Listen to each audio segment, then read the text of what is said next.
Hello students and welcome to Best Learning Classes. Today we are going to discuss the questions of the chapter 8 of your accountancy book, that is dissolution of a partnership firm. So let's get started from question number 21.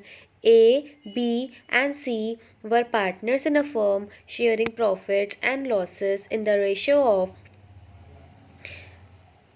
2:1. Their balance sheet as at 31st March 2018 was as follows. Right, अब हमें यहाँ पे balance sheet given है। Balance sheet में A B C तीनों के Capitals की value बताई हुई है, क्रेडिटर्स बताए हुए हैं कितने के हैं, देन आपको cash at bank, sundry debtors, provision बताया हुआ है, स्टॉक एंड फिक्स्ड एसेट्स की वैल्यू बताई गई है।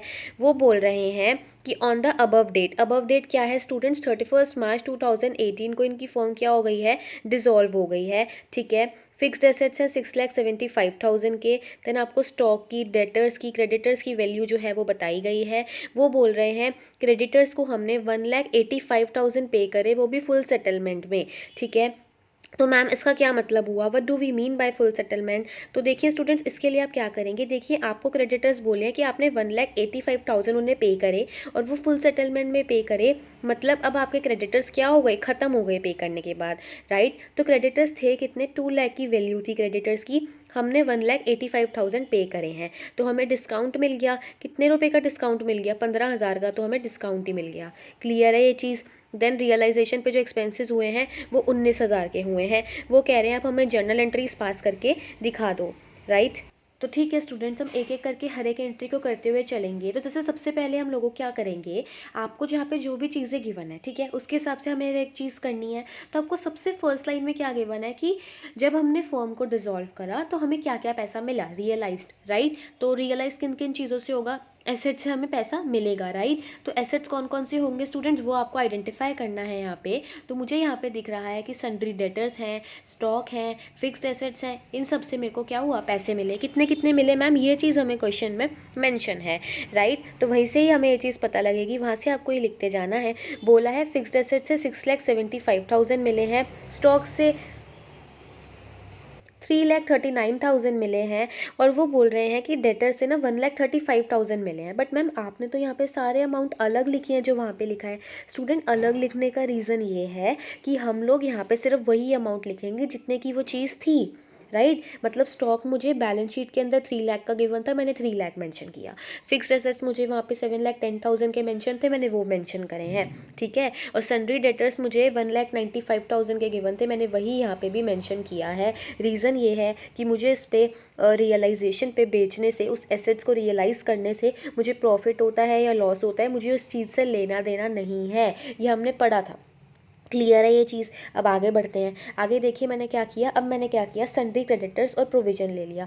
तो मैम प्रोविजन हम सन्ड्री डेटर्स में से लेस करके नहीं ले सकते थे, बिल्कुल ले सकते थे। अगर आपको मन कर रहा है कि आप वैसे लेना चाहते हो तो ले सकते हो, उसमें कुछ भी गलत नहीं है, हम वैसे भी कर सकते हैं। मैंने अलग अलग ले लिया। मैंने प्रोविजन फॉर डाउटफुल डेब्ट्स को अपनी लाइबिलिटी मान के किया है। ठीक है, तो सन्ड्री क्रेडिटर्स को भी हम पे कर रहे हैं। अब देखो अगेन वही बात, मुझे क्या हुआ, सन्ड्री क्रेडिटर से डिस्काउंट मिल रहा था 15,000 का। ये मैंने क्वेश्चन देखा ना, तो मुझे पता लगा कि मैंने 15,000 कम पे किया, वो भी फुल सेटलमेंट में पे कर दिया। ठीक है, मेरे क्रेडिटर्स ख़त्म भी हो गए, मैंने 15,000 कम भी पे किया है। बट मुझे फ़ायदा हुआ है ना उससे 15,000 का, मुझे उससे लेना देना नहीं है। एंट्रीज करते हुए मुझे वही अमाउंट लिखना है जितने से मेरे अब क्रेडिटर ख़त्म हो रहे हैं। इस चीज़ को अपने दिमाग में बिठा लो। ठीक है, एंड देन प्रोविजन 5,000 के गिवन थे, वो आपको डायरेक्टली मैंशन करना है। तो रियलाइजेशन में 2,05,000 आ जाएगा। अब देखो लाइबिलिटीज़ को ख़त्म कर रहे हो, लाइबिलिटीज़ को ख़त्म करने के लिए डेबिट करोगे तो ऑटोमेटिकली क्रेडिट क्या हो जाएगा, रियलाइजेशन अकाउंट हो जाएगा। राइट, अब आगे चलते हैं। आगे मैंने क्या किया, अब मैंने देखो फिक्स्ड एसेट, स्टॉक और सन्ड्री डेटर से बैंक में जो जो पैसा आया है ना वो मेंशन किया है स्टूडेंट्स। ठीक है, इस चीज़ का ध्यान रखो। तो अब ऊपर हमने रियलाइजेशन अकाउंट लिया था, यहाँ पे मैं कह रही हूँ कि क्या क्या पैसा मेरे को उनसे रियलाइज़ हुआ। तो मुझे फिक्स्ड एसेट से 6,75,000 रुपीज़ मिले हैं, स्टॉक से मुझे 3,39,000 मिले हैं, और डेटर से मुझे 1,35,000 मिले हैं रियलाइजेशन से। और वो सारा पैसा मैंने बैंक में डाल दिया। बैंक एक एसेट है, एसेट में कैश आ रही है, बैंक में कैश आ रही है, तो वो बढ़ रहा है, बढ़ाने के लिए मैंने कर दिया डेबिट।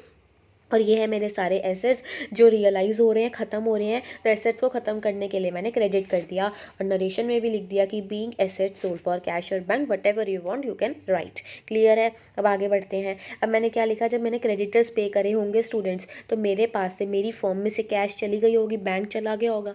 मैंने एक चीज़ और बताई थी कि जब भी क्वेश्चन में ये चीज़ स्पेसिफिकली ना लिखी हो कि आप कैश के थ्रू ही पेमेंट कर रहे हो, तो ट्राई करिए कि आप वहाँ पे बैंक अकाउंट ही यूज़ करिए। तो वही सेम चीज़ मैंने भी यहाँ पे करी, मैंने यहाँ पे बैंक ही यूज़ किया है। अब जब मेरा बैंक कम हो रहा है तो मैंने उसे क्रेडिट कर दिया और ऑटोमेटिकली डेबिट मैंने किसको कर दिया, रियलाइजेशन को कर दिया। और यहाँ पे मैंने 1,85,000 मेंशन किया। स्टूडेंट कुछ चीज़ों को ना बहुत ध्यान से अपने माइंड में बिठा लीजिए। देखिए, बैंक में आप ज़्यादा नहीं शो कर सकते हो या कम नहीं शो कर सकते हो। अगर आपको प्रॉफिट हो रहा है, मतलब कम पे करना पड़ रहा है या ज़्यादा मिल रहा है, तो बैंक में तो एग्जैक्ट उतना ही अमाउंट जाएगा, तो बैंक में उतना ही आएगा जितना है। बट जब रियलाइजेशन का करोगे, रियलाइजेशन में ख़त्म करोगे, तो स्टूडेंट्स जितनी उसकी वैल्यू थी उसी से ही करोगे, राइट। तो ये चीज़ और अच्छे से समझेंगे, ठीक है, डोंट वरी, ओके। अब आगे बढ़ते हैं। नेक्स्ट हमने क्या किया, रियलाइजेशन एक्सपेंसेस को हमने कैश में पे किया। मैम ये कैसे पता लगा? आपको लिखा है expenses on realization amounted to 90,000, ठीक है। तो देखो, अगर आप चाहें ना स्टूडेंट, तो यहाँ पे कैश की जगह बैंक यूज़ कर लो, कोई दिक्कत वाली बात नहीं है, ठीक है। अगर हम बैंक के थ्रू पे करेंगे तो हमारा बैंक कम हो जाएगा, कम करने के लिए क्रेडिट हो जाएगा, तो रियलाइजेशन अकाउंट ऑटोमेटिकली डेबिट हो जाएगा। और 19,000 की जो वैल्यू है वो हमें क्वेश्चन में ऑलरेडी गिवन ही थी। क्लियर है? अब आगे बढ़ते हैं। आगे जब मैंने क्या किया, देखो ये कैसे पता लगता है कि मैम ये लॉस हुआ है। देखो, आप क्या करोगे ना, जो भी रियलाइजेशन यहाँ पे सारा गिवन है ना, देखिए एक सेकेंड, यहाँ पे देखिए रियलाइजेशन डेबिट हो रहा है, ये वाला अमाउंट ले लीजिए, देन उसमें से माइनस करिए 2,05,000 का सेकेंड एंट्री में से, ठीक है। देन यहाँ पे रियलाइजेशन यूज़ नहीं हुआ है फिलहाल। जहाँ जहाँ पे भी रियलाइजेशन आ रहा है उसके डेबिट और क्रेडिट को आपस में माइनस कर लो। माइनस करके आपके पास यहाँ पे जो भी लॉस होगा या प्रॉफिट होगा वो निकल के आ जाएगा ना स्टूडेंट, राइट। इस तरीके से किया जाता है, ठीक है। और ये फर्स्ट टाइम नहीं कर रहे हैं, पहले भी कर चुके हैं, तो आई होप ये चीज़ आपको ऑलरेडी क्लियर ही होगी। क्लियर है? अब आगे बढ़ते हैं। आगे अब मैम क्या करेंगे, आगे हम क्या करेंगे, जो भी लॉस हमें मिला उस लॉस को हम पार्टनर्स में डिस्ट्रीब्यूट करेंगे। तो लॉस से पार्टनर के कैपिटल अकाउंट कम हो जाएंगे, कम करने के लिए डेबिट कर दीजिए, ठीक है। और रियलाइजेशन में जो लॉस हुआ वो 55,000 का हुआ। अब मैम ये कैसे पता लगा कि यहाँ पे रेशियो 2:2:1 है? ये मुझे क्वेश्चन से दिख गया स्टूडेंट्स। क्लियर है? मैंने वहाँ से ले लिया और उसको पार्टनर्स में डिस्ट्रीब्यूट कर दिया। क्लियर है? अब अगर हम आगे जाते हैं, अब आगे मैम क्या किया है, फाइनल पेमेंट कर दिया स्टूडेंट्स मैंने पार्टनर्स को, ठीक है। वही चीज़ लिखी है। अब इसका क्या मतलब हुआ, ये फाइनल पेमेंट का क्या मतलब हुआ? तो स्टूडेंट्स ये इसका मतलब ये होता है कि जब भी हम लोग, अब देखो क्या हुआ, हमें पार्टनर के ना एक कैपिटल अकाउंट गिवन था। अब मुझे ये पता लगा कि पार्टनर्स को हो गया भैया लॉस, राइट। तो लॉस होने से उनके कैपिटल अकाउंट कम हुए ना, तो अब अल्टीमेटली उनके कैपिटल अकाउंट जितने बचे उतना हम उनको अब पे कर रहे हैं, ठीक है। तो पे करोगे तो फर्म के बैंक में से ही पे करोगे, तो वो कम होगा, ठीक है। तो डेबिट क्या हो जाएगा, इस पर पार्टनर्स के कैपिटल अकाउंट होंगे, रियलाइजेशन अकाउंट नहीं होगा, ये गलती मत कीजिएगा। क्लियर है? और ये 22,000 और ये जो मैंने माइनस किया है ये वो लॉस है जो आपको अभी रियलाइजेशन पे हुआ था, जो मैंने आपको ऊपर वाली एंट्री में भी करके दिखाया है। क्लियर है स्टूडेंट्स?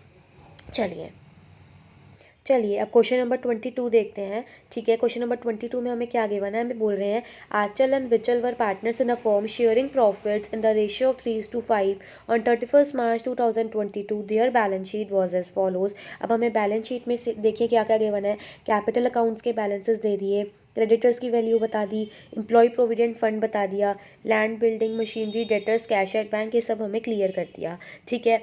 आगे वो बोल रहे हैं कि फर्म जो है वो 1 अप्रैल 2022 को जो है डिसॉल्व हो गई है और एसेट्स एंड लाइबिलिटीज़ को हमने सेटल किया है। तो लैंड एंड बिल्डिंग से 4,30,000 रियलाइज़ हुए, डेटर से 2,25,000 मिले और 1,000 were recovered from bad debt return of last year. मतलब पिछले साल जिसको मैंने बैड डेट दिखा दिया था उनसे मुझे 1,000 रुपये मिल गए हैं। मैम कितने अमाउंट को दिखाया था bad debt? Student I don't know, you don't know, question में नहीं बताया तो हमें कहाँ से पता होगा, तो भूल जाइए, राइट। अनरिकॉर्डेड एक इन्वेस्टमेंट है जिसको हमने 25,000 के लिए क्या कर दिया, सेल कर दिया, ओके। तो वो अनरिकॉर्डेड मतलब पहले उसको रिकॉर्ड नहीं किया गया था, ठीक है, उससे हमें 25,000 रुपये मिल गए। फिर विचल ने क्या किया, एक मशीनरी ले ली है 2,80,000 की कैश में, मतलब ऊपर हमें जो ये मशीनरी गिवन है ना, ये देखिए यहाँ पे आपको जो ये 3 लाख की मशीनरी गिवन है इसको उसने ले लिया 2,80,000 के लिए, और क्वेश्चन में मुझे स्पेसिफिकली दिख गया है कि उसने कैश के ले लिया है। क्लियर है? अच्छा, अब देखिए स्टूडेंट आगे वो क्या बोल रहे हैं, वो आपको ये बोल रहे हैं कि जो 50% ऑफ क्रेडिटर्स थे, जो 50% क्रेडिटर्स थे, उनको हमने 4,000 लेस पे किया है फुल सेटलमेंट में, और रिमेनिंग क्रेडिटर्स को हमने पूरा पैसा दे दिया है। ठीक है मैम, बट थोड़ा सा और अच्छे से समझ लेते हैं इसको। इसमें हुआ ये है स्टूडेंट की टोटल जो ये 1,79,000 के जो हमारे क्रेडिटर्स थे, उनको दो पार्ट्स में डिवाइड कर लिया गया। एक तरफ इसका 50% ले लिया गया, राइट, और दूसरी तरफ भी इसका 50% जो है वो ले लिया गया। क्लियर है? वो कह रहे हैं कि जो 50% ऑफ क्रेडिटर्स थे ना, उनको इस मतलब देखो इस वाले अमाउंट में हमने 4,000 कम पे किया है और इस वाले को पूरा पे कर दिया है, मतलब जितना भी बन रहा था वो सारा का सारा हमने दे दिया है। क्लियर है? चलिए चलिए अब समझते हैं ये एंट्रीज़ को किस तरीके से की गई हैं ये एंट्रीज़। देखो सबसे पहले मैंने क्या किया, मेरे को क्वेश्चन में बोला था कि ना जो भी एसेट्स रियलाइज़ हुए हैं ना वो सब मैंने ले लिए। मुझे सबसे पहले बोला लैंड एंड बिल्डिंग रियलाइज़ हो गई, डेटर्स रियलाइज़ हो गए, ठीक है, और मशीनरी जो है वो विचल ने ले ली, तो मैंने ये सब ले लिया। क्लियर है? तो सबसे पहले मैंने यही मेंशन किया। स्टूडेंट एसेट्स है, एसेट क्या हो रहा है, ख़त्म हो रहा है मेरा, तो एसेट्स को ख़त्म करने के लिए मैंने क्या करा, क्रेडिट किया। ये चीज़ हम सबको पता है, तो ये क्रेडिट हो जाएंगे और डेबिट क्या हो जाएगा, ऑटोमेटिकली रियलाइजेशन अकाउंट हो जाएगा। और अमाउंट हम वही लेंगे जो कि मुझे क्वेश्चन में गिवन है बैलेंस शीट के अंदर। मुझे लैंड एंड बिल्डिंग 4 लाख की गिवन है, मैंने वही ली है। मशीनरी मुझे क्वेश्चन में 3 लाख की गिवन है, मैंने वही ली है। और डेटर्स मुझे 2,22,000 के गिवन है, मैंने वही लिए हैं। और टोटल करके मैंने रियलाइजेशन में डेबिट किया है। अब इसका एक छोटा सा रीज़न है जो मैं आपको एक्सप्लेन करना चाहती हूँ, तो उसे ध्यान से सुनिएगा स्टूडेंट्स। रीज़न सिर्फ इतना सा है कि जब भी ना देखो फॉर्म क्या करती है, हमें बोला गया होता है कि सारे एसेट्स और लाइबिलिटीज़ जो है ना वो रियलाइजेशन अकाउंट में ट्रांसफ़र हो चुके हैं। तो जब मैंने रियलाइजेशन अकाउंट में बैलेंस शीट से ही एसेट्स और लाइबिलिटीज़ डाले होंगे, मतलब मैंने इस side land and building, machinery, debtors ये सब पुट किया होगा ना स्टूडेंट्स, तो मैंने इसी वैल्यू पे ही किया होगा जो कि उस टाइम पे बैलेंस शीट में थी। तो अब मैं क्या करना चाहती हूँ, मैं ये चाहती हूँ कि रियलाइजेशन अकाउंट में जितने भी मेरे सारे एसेट्स आए उनको भी मैं ख़त्म कर दूँ, जितनी मेरी लाइबिलिटीज़ आई उनको भी मैं ख़त्म कर दूँ। तो स्टूडेंट जितने से मैंने यहाँ पे शो किया है वही तो मैं यहाँ पे भी दिखाऊंगी, जितने से मैंने लाइबिलिटी शो की थी वही तो मैं यहाँ पे भी दिखाऊंगी। अब वो लाइबिलिटी शो करते हुए बीच में मुझे प्रॉफिट हो गया, लॉस हो गया, जो भी हो गया, अब रियलाइजेशन अकाउंट में तो जो वैल्यू शो है, रियलाइजेशन अकाउंट को वहाँ से ख़त्म करने के लिए उस एसेट्स और लाइबिलिटीज़ को मुझे उसी अकाउंट में, उसी अमाउंट में शो करना पड़ेगा जो मैंने पहले शो किया था। मैं बदल नहीं सकती हूँ, ये समझने की कोशिश करो। ये रीज़न है हम लोगों का कि हम यहाँ पे सेम अमाउंट क्यों मेंशन करते हैं। I hope it is clear now, right. Next देखो अब मैंने क्या किया, लाइबिलिटीज़ ले ली, क्रेडिटर्स ले लिया, एम्प्लॉय प्रोविडेंट फंड ले लिया, और दो लाइबिलिटीज़ को ख़त्म करने के लिए मैंने डेबिट किया, तो ऑटोमेटिकली क्रेडिट मैंने रियलाइजेशन अकाउंट को कर दिया, और अमाउंट मैंने वही लिया जो मुझे क्वेश्चन में गिवन था। ठीक है, तो मैम ये तो चलो समझ आ गया कि ये क्रेडिटर से हमने 1,79,000 जो है वो पे कर दिए हैं। अब देखो ये कैसे मुझे पता लगा, देखो उन्होंने ना हमें ये बोला है, हाँ मैंने माना कि एडजस्टमेंट गिवन है, 50% को ये किया, 50% को वो किया, मेरे को उससे लेना देना नहीं है, मेरे फिलहाल क्रेडिटर्स खत्म हो गए ना, वो चीज़ जो मुझे गिवन है वो मैं बैंक के टाइम पे देखूंगी, जब मैं बैंक के थ्रू पेमेंट वाली एंट्री कर रही होंगी। फिलहाल मैं सिर्फ क्रेडिटर्स को खत्म करने की एंट्री कर रही हूँ।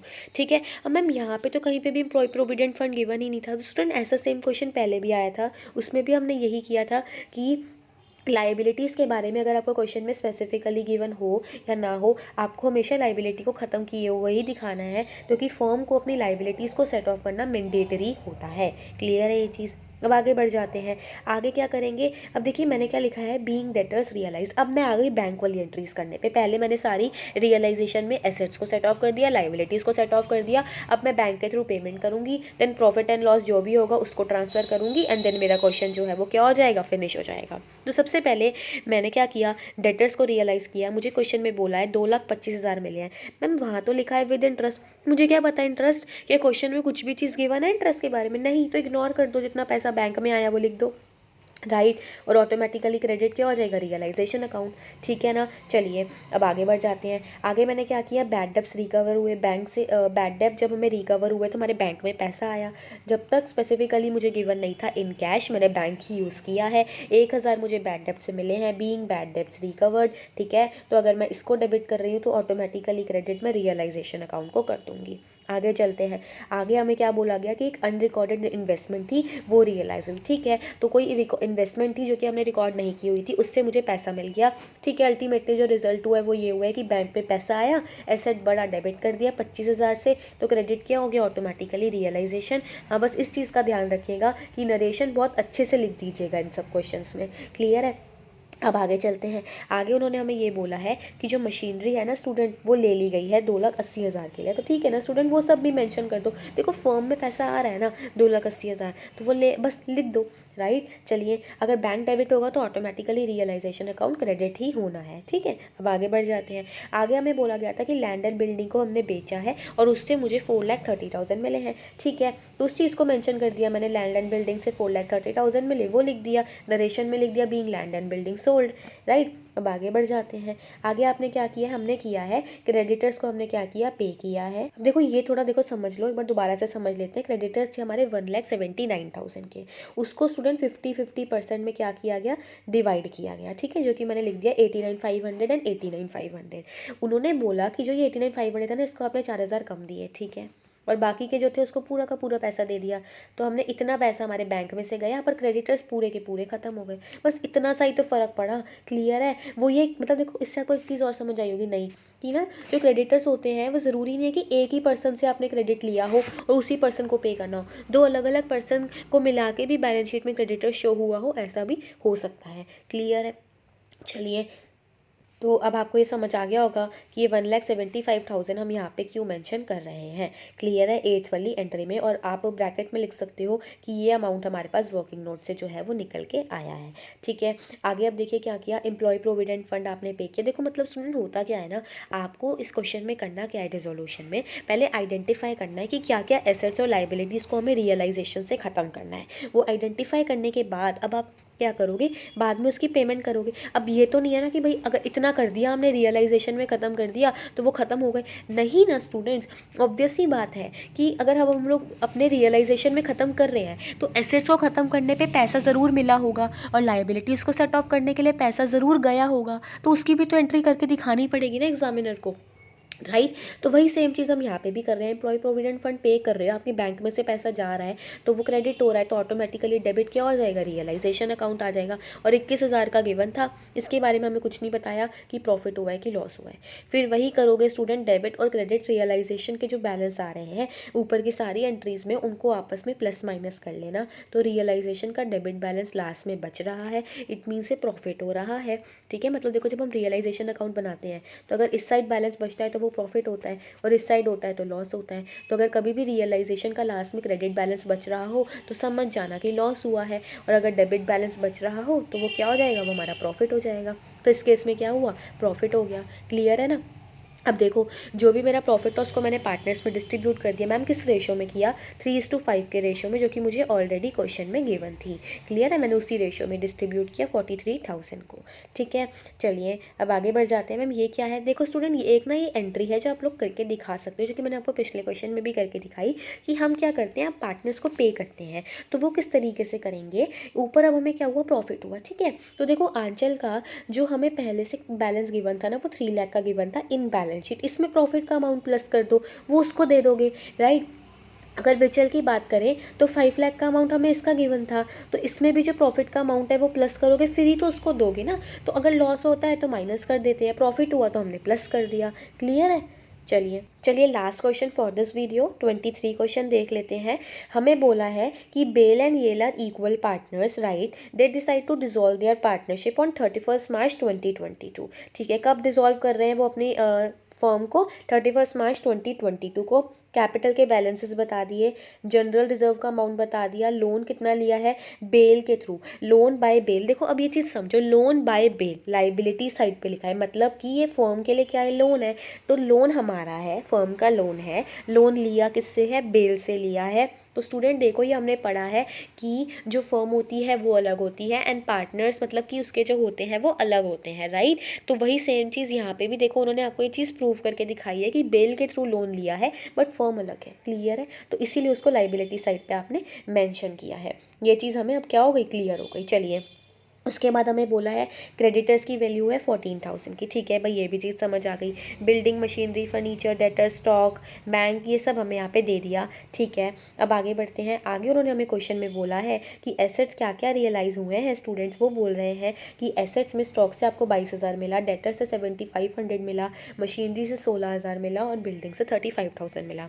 मैम अब 2 क्वेश्चन करके ये चीज़ क्लियर हो गई है कि हम जब रियलाइजेशन से ख़त्म कर रहे होंगे तो हम वही सेम अमाउंट लिखेंगे, जब बैंक के थ्रू करेंगे तो ये वाला अमाउंट लिखेंगे। ठीक है, येल ने फर्नीचर ले लिया 9,000 का, बेल ने कहा कि वो क्या करेगा 2500 एक्सेप्ट कर लेगा इन सेटलमेंट ऑफ हिज लोन। देखो हमें लोन गिवन था 3,000 का, ठीक है, वो कह रहा है आप मुझे 3,000 मत दो, 2500 दे दो और ख़त्म कर दो अभी लोन, फुल सेटलमेंट में मैं ले लेता हूँ। ठीक है, फिर डिसोल्यूशन के आपको यहाँ पे एक्सपेंसेस बता दिए है कि 2500 के हुए हैं। वो कह रहे हैं रियलाइजेशन अकाउंट बनाओ, लोन बाय बेल अकाउंट बनाओ, बैंक अकाउंट बनाओ और कैपिटल अकाउंट्स भी बनाओ। ठीक है, चारों चीज़ें बनाएंगे, है ना। तो अब एक एक करके स्टार्ट करते हैं। सबसे पहले हम क्या करेंगे, रियलाइजेशन अकाउंट से स्टार्ट करेंगे।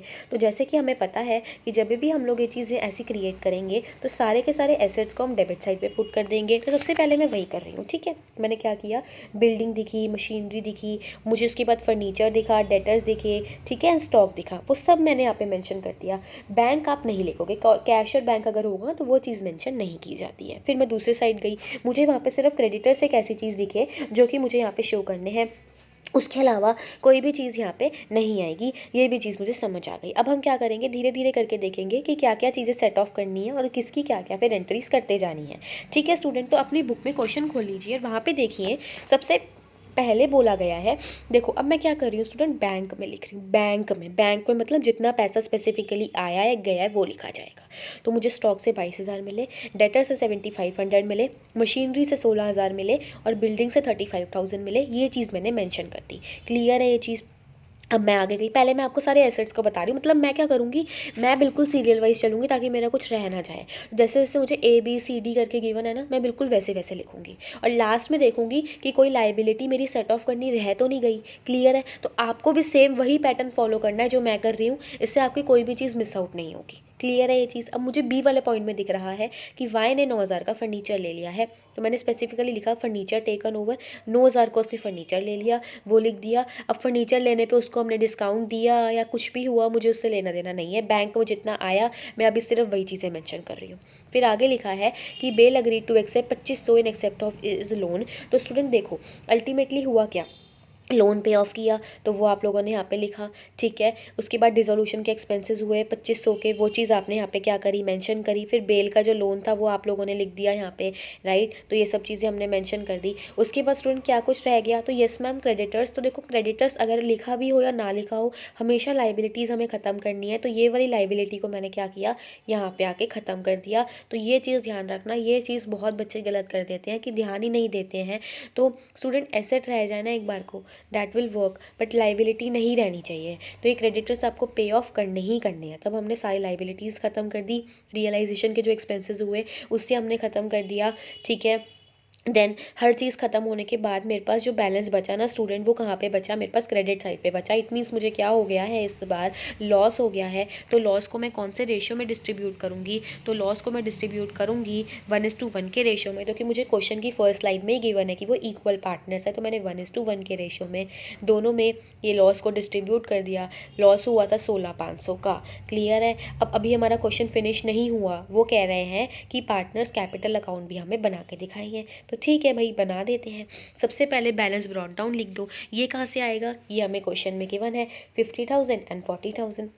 देन जनरल रिजर्व, ये होती है हमारी एक हिडन एडजस्टमेंट, जिसके बारे में अगर हमें क्वेश्चन में गिवन हो या ना हो, हमें ये ज़रूर पार्टनर्स में दे देने होते हैं। तो ये दे दीजिए स्टूडेंट्स। 8,000 का था और जब हमें बोला गया है कि जो रेशियो है ना स्टूडेंट वो क्या है, इक्वल है। जो पार्टनर्स जो भी चीज़ें ले रहे हैं वो इक्वली ले रहे हैं। तो 4,000 और 4,000 यहाँ पे आ जाएगा।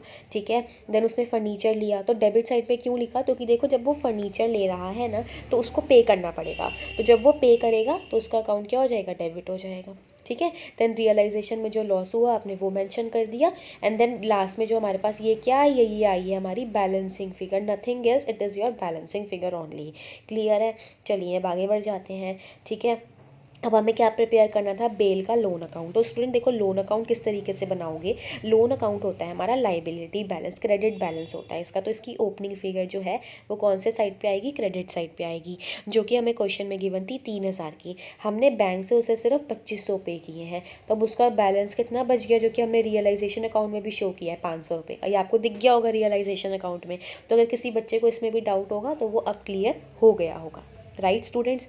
अब आगे बढ़ते हैं, लास्ट अकाउंट वो हमें प्रिपेयर करने के लिए कह रहे हैं कि बैंक अकाउंट भी हमें क्या कर दो, प्रिपेयर करके दिखा दो। तो ठीक है, हमें कोई दिक्कत नहीं है, हम आपको वो भी प्रिपेयर करके दिखा देते हैं, राइट। तो चलिए वो भी हम आपको प्रिपेयर करते हैं। सबसे पहले स्टूडेंट हमने क्या किया, जो भी चीज़ें हमने क्या किया, ऊपर अपने बैंक अकाउंट लिखा ना जिसमें रियलाइजेशन अकाउंट में, वो सब उठा के यहाँ ले आए। देखो अब रियलाइजेशन अकाउंट में जहाँ पे भी आपने लिया उसका टोटल करके 8500 जो आया वो ले लिया। फिर बेल का लोन पे किया, रियलाइजेशन में जो भी लिया, फिर बेल और येल को जब हमने वहाँ पे शो किया था ना कि अब हम उसको पे कर रहे हैं, ये कहाँ से, देखो एक एक चीज़ देख लो पहले तब आपको समझ आ जाएगा। ये मैंने बेल और येल का कहाँ से लिया, ये आपने बैलेंसिंग फिगर शो की है।